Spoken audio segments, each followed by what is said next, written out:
Ballet Dance Blush. Chapter 1. The Library and the Logic Bomb. Daniel Norman, a computer science major, understood logic. He understood algorithms, binary code, and the elegant, predictable cruelty of the Boolean function.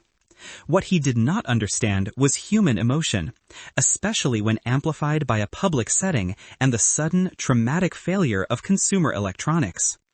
His sanctuary was the Vanderbilt University's Central Library, specifically a windowless, soundproof cubicle in the lower level, a place where the only required social interaction was occasionally saying "excuse me" to a passing janitor. He was working through a particularly thorny problem set involving graph theory when the silence was viciously broken. It wasn't a fire alarm or a loud phone call, it was a sound far more distressing to Daniel's methodical nature. Crying. Not polite, sniffly distress, but the kind of frantic, heartbroken sobbing that suggested a foundational collapse of the universe. He sighed, pushing back his chair. The source of the existential despair was a girl sitting 3 tables away, clutching a sleek silver iPhone like a grenade that had just detonated.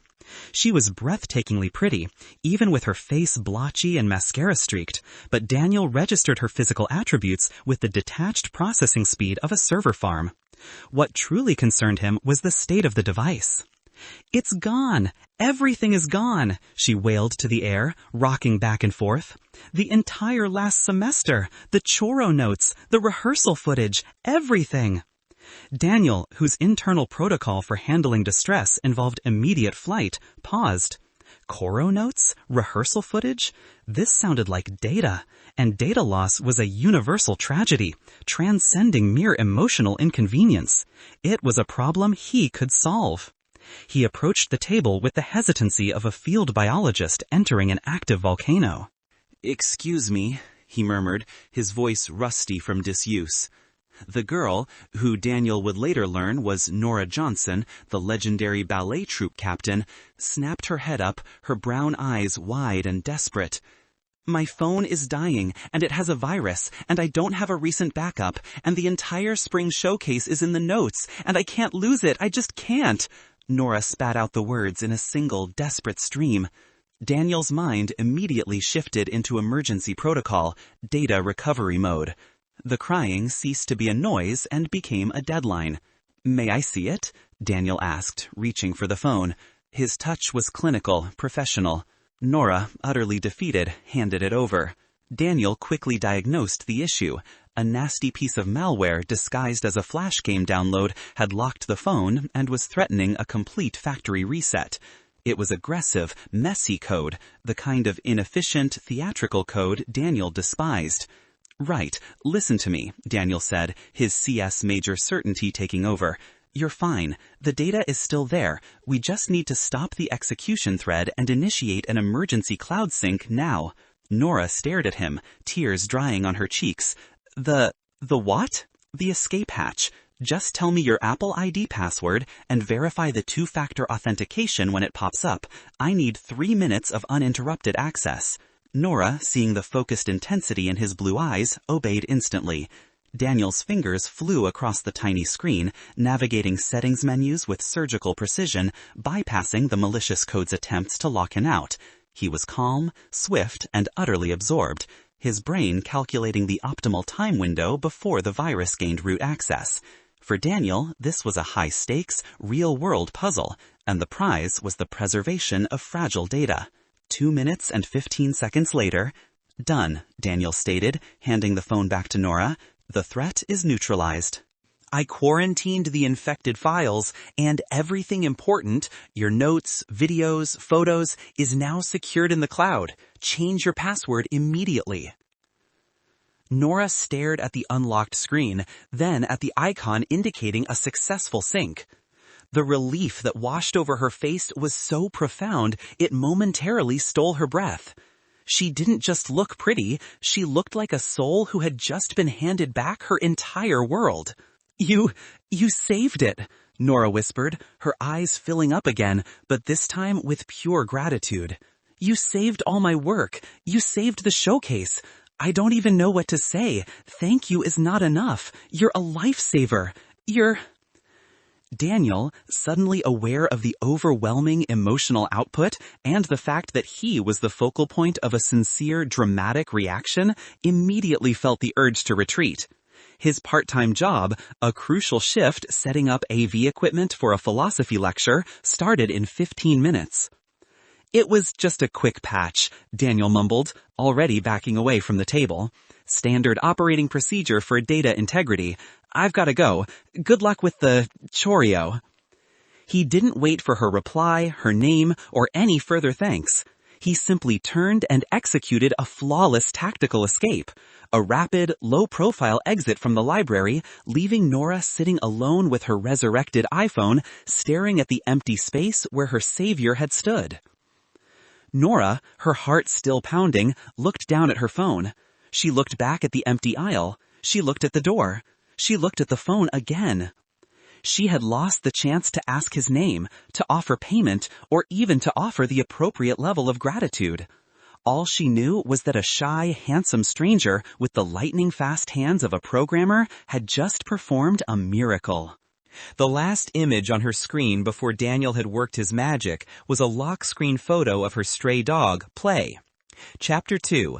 The Sightings and the Syllabus. The incident faded into Daniel's mental archive under the tag Successful Mitigation of Data Loss Event, Q2 2024. He never thought about the girl again, focusing instead on his classes and the endless demands of his degree.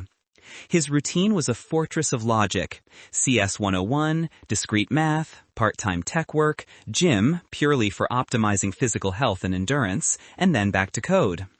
Until a cool, early autumn evening changed the equation entirely. Daniel was cutting through the quieter South Campus area, near the historic Peabody section, heading toward the parking garage. The setting sun cast long, dramatic shadows. That's when he saw her.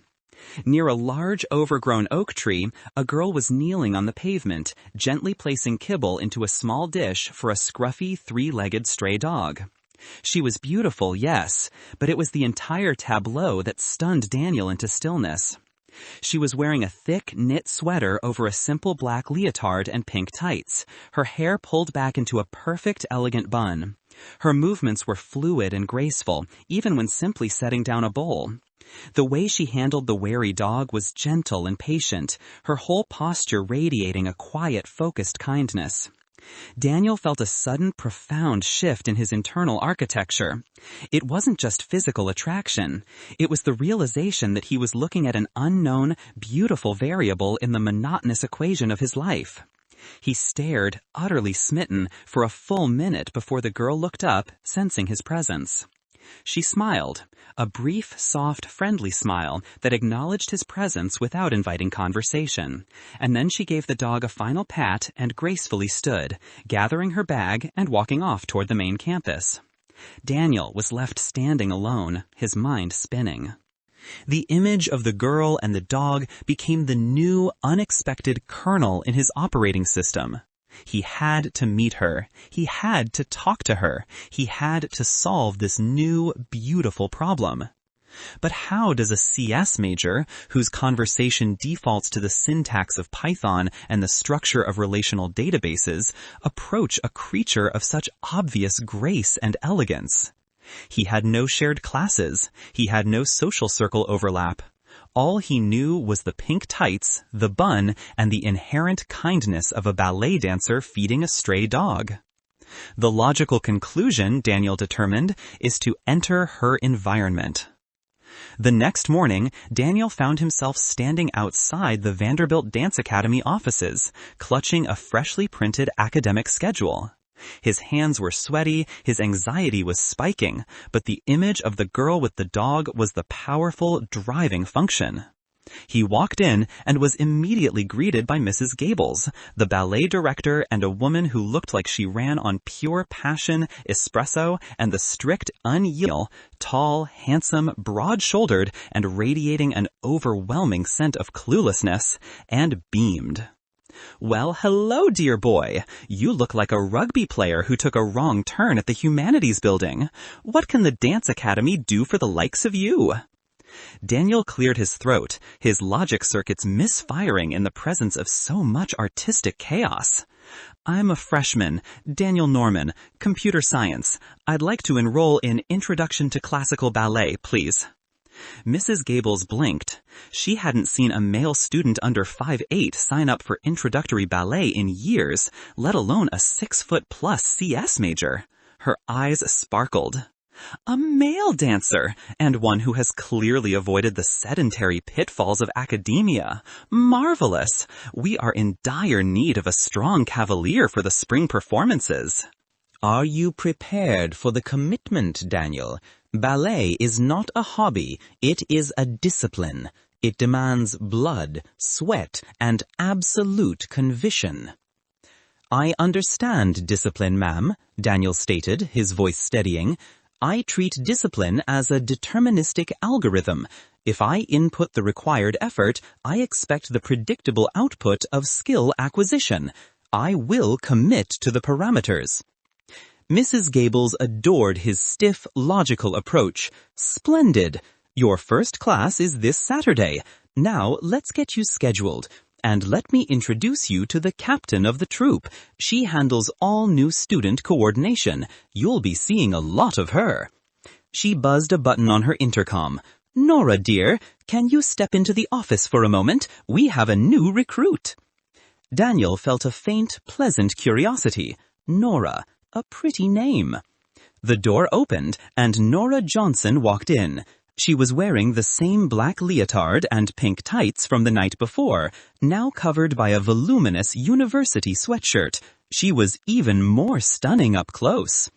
Daniel stared, instantly connecting the girl from the oak tree with the ballet troupe captain.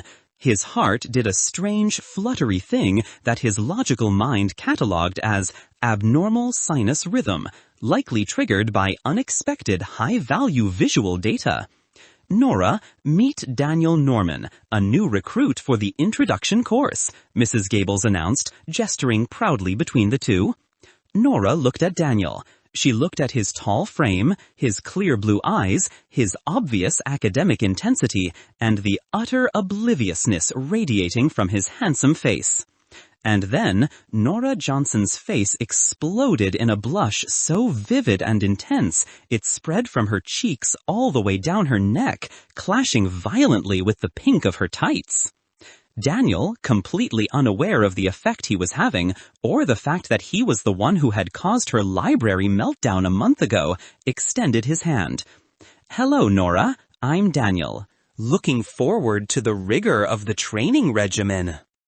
Nora, her brain screaming, It's the iPhone savior! He doesn't recognize me! He's here! Managed only a tiny, terrified squeak. Hi, Daniel. Welcome. The rigor is very rigorous. She shook his hand, a fleeting touch that sent a jolt of recognition through her, even if he didn't feel it. And then she pulled her hand back instantly, as if she had just touched a high-voltage wire.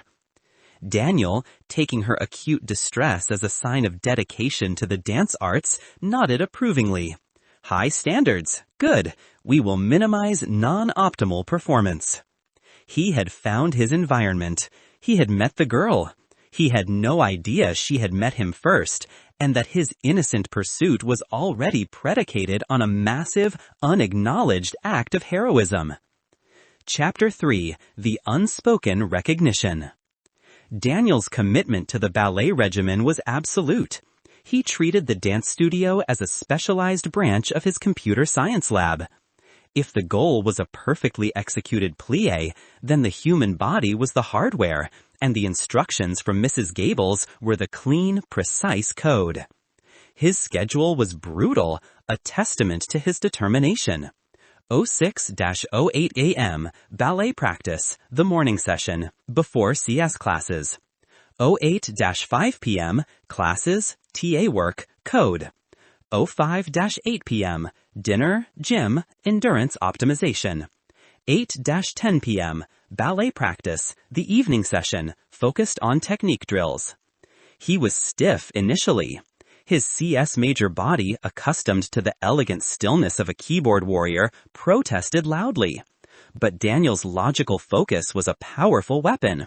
He quickly mastered the names and sequences of the positions, viewing the turnout of the hips as a geometry problem that needed to be solved with muscular tension. Mrs. Gables was ecstatic.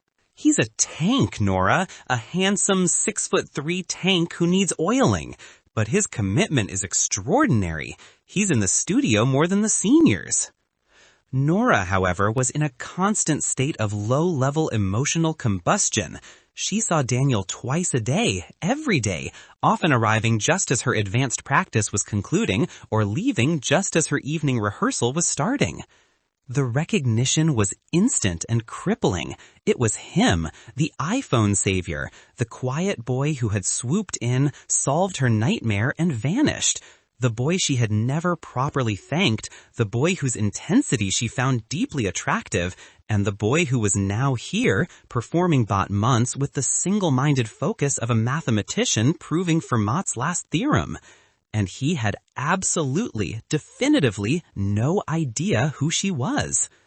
Her only response to his presence was the blush. It happened every time Daniel approached her. When he asked her, as the captain, to correct his first position, blush level 4, crimson cheeks. When he needed her to help him stretch his painfully tight hamstrings, resulting in accidental proximity, blush level 7, neck and ears involved. When he once, tired and sweaty, asked her what the stray dog's name was, proving his true motivation was her and her kindness, blush level 10, near fainting catastrophe. Nora's internal dialogue was a desperate, panicked whisper. "He's perfect. He's dedicated. He doesn't see me as the girl who cries over technology. He sees me as a disciplined artist. But he doesn't know I'm the girl who cries over technology. I can't tell him. He'll realize I'm a mess. I'm trapped in the lie of his second, better first impression." Daniel, meanwhile, interpreted her extreme physiological reactions through his own logical lens. Hypothesis: Nora blushes because she is the captain and she is extremely focused on minimizing performance errors. My movements are clearly suboptimal, causing her high levels of stress. Conclusion: increase practice hours. The dynamic intensified. Daniel, fueled by Nora's unwitting presence and his own misinterpretation of her blushing, worked harder.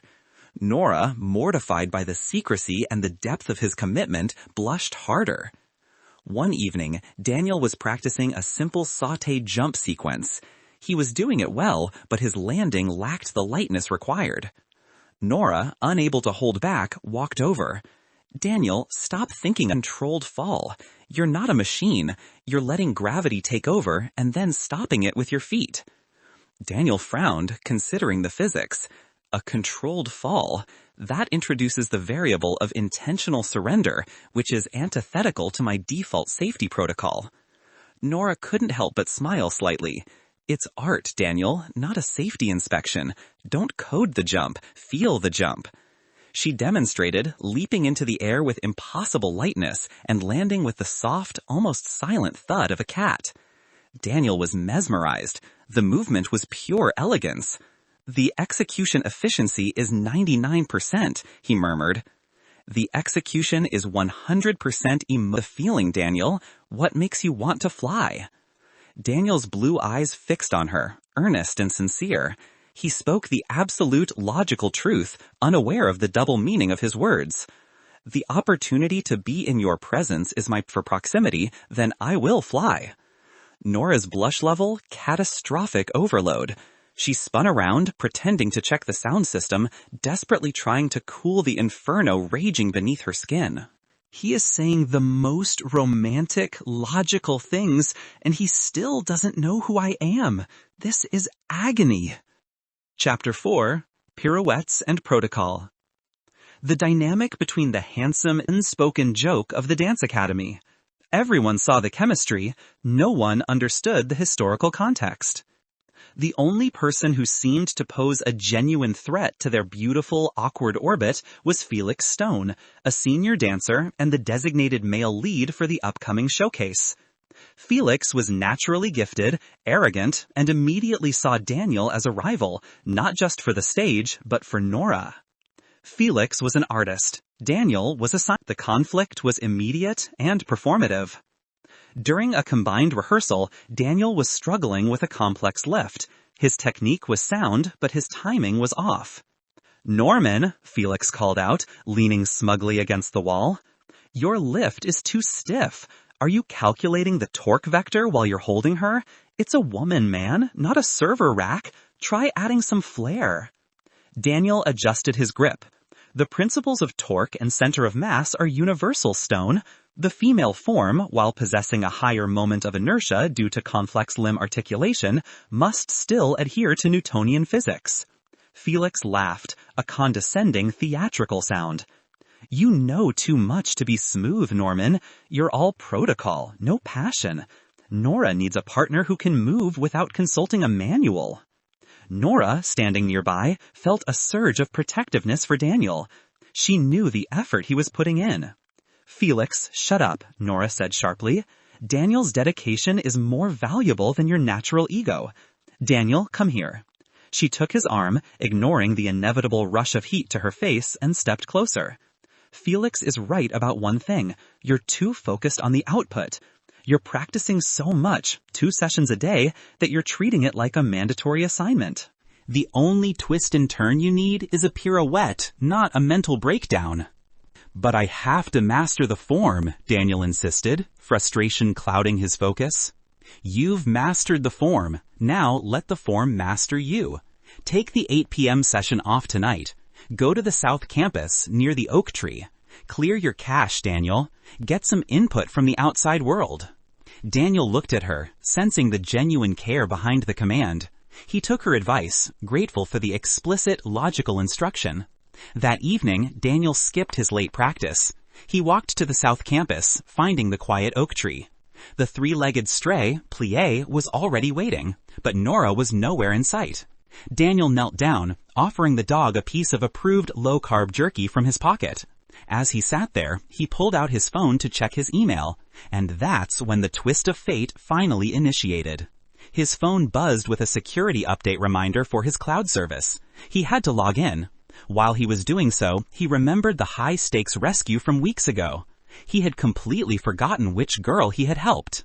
He opened his Photos app to check the memory usage. His eye caught a photo he didn't recognize. A photo Nora had taken weeks ago, when he was saving her data. It was a picture of a 3-legged stray dog, lying asleep, perfectly framed. Plie. He clicked the photo, checking the metadata. The file name was Plie's New Home.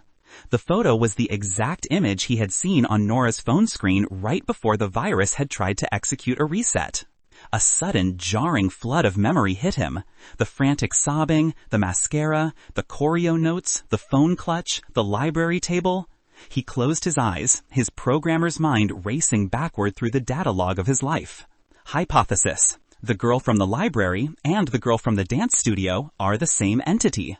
Evidence. Nora Johnson equals iPhone girl. The phone incident was the first contact. The dog feeding was the second contact. The subsequent pursuit was based on the second contact, making all his interactions since then profoundly, elegantly oblivious to the first contact. He felt his own face heat up, the first blush of genuine, profound realization. He hadn't met her at the dance academy. He had saved her from a digital catastrophe. He hadn't just accidentally run into his motivation. He had been rescuing the object of his affection and then running away from her gratitude. She knew, Daniel realized. Nora knew this entire time. Her constant blushing, her awkwardness, her sudden intensity. It wasn't performance anxiety or stress about his technique. It was the crushing, secret knowledge that he was obliviously pursuing her after performing a literal miracle and then fleeing. He had been so focused on solving the new equation, how to date a ballet dancer, that he had completely ignored the solution already present in the original equation, the data rescue. He stood up, abandoning the dog, his mind reeling.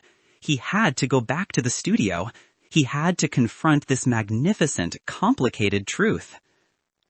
Chapter 5. Synchronization and Solution. Daniel burst into the empty Dance Academy building, finding the main rehearsal studio dark. He heard quiet music drifting from Mrs. Gable's office. He found Nora there, sitting on the floor, stretching her feet and listening to Tchaikovsky. The scent of rosin and sweat hung in the air. Nora looked up, saw the intensity in his eyes, and instantly felt her familiar, desperate blush begin to creep up her neck. Daniel walked right up to her, not with the stiff protocol of a dancer, but with the focused determination of a man who has just found the single missing piece of the puzzle. "Nora," he stammered, pulling her legs closer. "The phone," he said simply. "The library, the virus, the choreography notes. The emergency cloud sync." He pointed a firm finger at the screen of his own phone, where the photo of Plu was the boy who saved your data, and you never said anything. Nora's entire body went rigid. The blush was now the color of a ripe plum. She dropped her gaze, unable to meet his eyes. I didn't know how," she whispered, her voice barely audible. "You ran away so fast. And then you showed up here, and you were so handsome, and so serious, and so dedicated. I thought if I brought up the phone, you'd realize I was just the frantic, crying mess, not the captain, not the artist, and not the girl you saw feeding plié." Daniel sank to the floor across from her, crossing his long legs. He looked at her honest, embarrassed face. "Nora, listen to me. I ran away because I was late for a job, and because I'm an introvert who panics around high-volume emotional feedback. You were grateful, and that was overwhelming." He reached out and gently took her hand, his thumb tracing the delicate bones of her wrist. This time, her blush didn't make him pull away. It drew him in. "The first time I saw you, you were a data loss crisis. I respected your plight, solved your problem, and left. The second time, I saw you were a kinetic art form, the girl feeding the dog. I was captivated and obsessed. I joined ballet to earn the right to be near that girl. Lost data and the girl who flies on stage are the same person. They're both dedicated. They're both passionate. They both love plié. And the first girl, the crisis girl, is the reason the second girl has her entire world intact." His eyes, so blue and clear, held hers. "Your crying didn't make you a mess. It made the data precious. And the fact that you blushed and kept the secret for months, that made you the most fascinating, beautifully complicated variable I've ever encountered." He leaned closer, the scent of his gym shirt mixing with the rosin dust. "You are a complete system, Nora, and I've fallen for the entire algorithm." Nora's eyes welled up again, but this time the tears weren't from panic or shame. She laughed a shaky, joyous laugh. "You're an absolute idiot, Daniel Norman," she whispered, a smile finally breaking through her blush.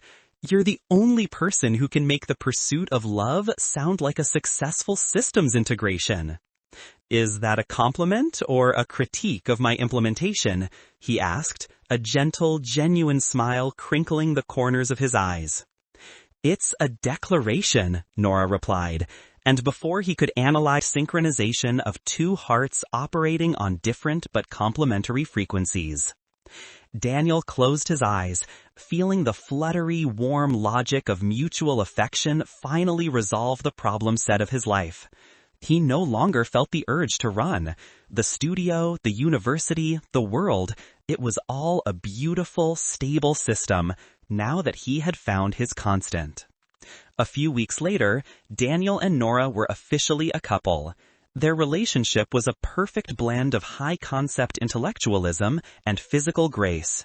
Their dates often involved solving advanced problem sets together, followed by Daniel attempting to master a difficult arabesque in the studio with Nora's gentle, patient corrections. During the spring showcase, Daniel, though still only in the introductory troupe, performed a short piece with Nora. He was still stiff, but he was no longer thinking about torque or geometry. He was looking at Nora, his partner, his constant, his beautiful equation. As they finished the piece, a simple, elegant pose, Nora leaned in, her cheek brushing his ear, and whispered, "Still too stiff, Professor Norman." Daniel grinned, knowing he was exactly where he needed to be. I assure you, Captain Johnson, he whispered back, his voice full of the easy confidence of genuine love. My emotional core has achieved optimal flexibility. The rest is just practice. The audience roared. Nora pulled back, her face radiating the familiar, wonderful heat of their secret shared affection. The ballet dance blush was now no longer a sign of secret panic, but a beautiful, shared confirmation of their innocent, witty, and perfectly integrated love.